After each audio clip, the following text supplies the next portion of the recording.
Relax. Oh ya bang. Saya mikir macam Banua ni mikirlah dia tak masuk ni dah nak ni setahun kot. Naik keluar-keluar kan. Keluar macam air dan ada ni. Kalau tak manjakan diri dah biar dia. Jadi setting ATM kita ada komputer. Sikit je. Kalau dia ni dapat dia. Ada tak di sini? Lagi dekat tu ya. Yang Patani gitu. Cuma esok saya akan bagi SIM card punya registration sebab kita masuk Patani Jaya apa semua. SIM card wajib untuk register. Macam kita beli SIM card gambar tu kan letak gambar kita kan. Nanti esok saya bagi link untuk register SIM card. Itu masalah kalau kita tak masuk yang Patani itu semua. SIM card ni kita cuk pakai macam biasa je. Tapi sebab kita masuk wilayah yang tak boleh roaming, kena register. Kita kena set pasport. Itu dia gini. Lepas tu saya pernah beli SIM tu. Ini ramai ni kena. Tak dapat bang. Benar. Jalan dalam tidak. Wilayah tu.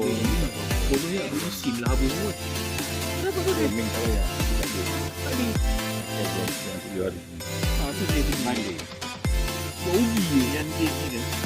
Dia jaga kad ni tak apa. Yang dia itu apa dia? Yang dia offer tu, ya Allah. Seturun sampai 17.80. Saya nak tahu dia. Iyalah macam dia search kat bawah ni. Sampai 17.80. Tapi kita beli awal. Siapa yang nak hidup sampai tu?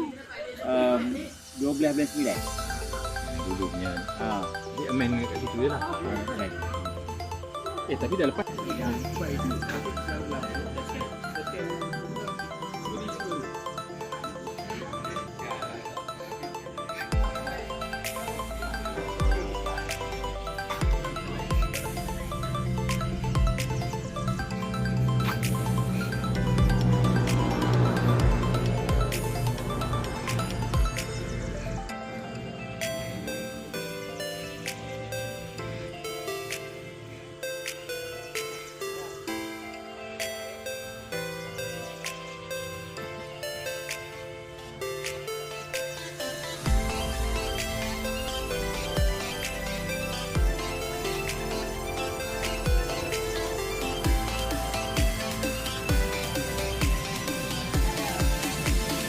Wazol. Apa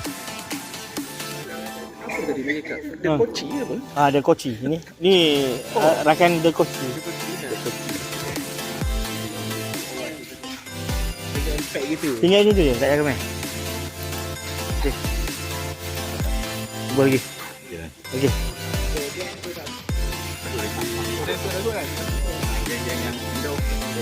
Tak ada. Cikgu ada dengan kawan dia.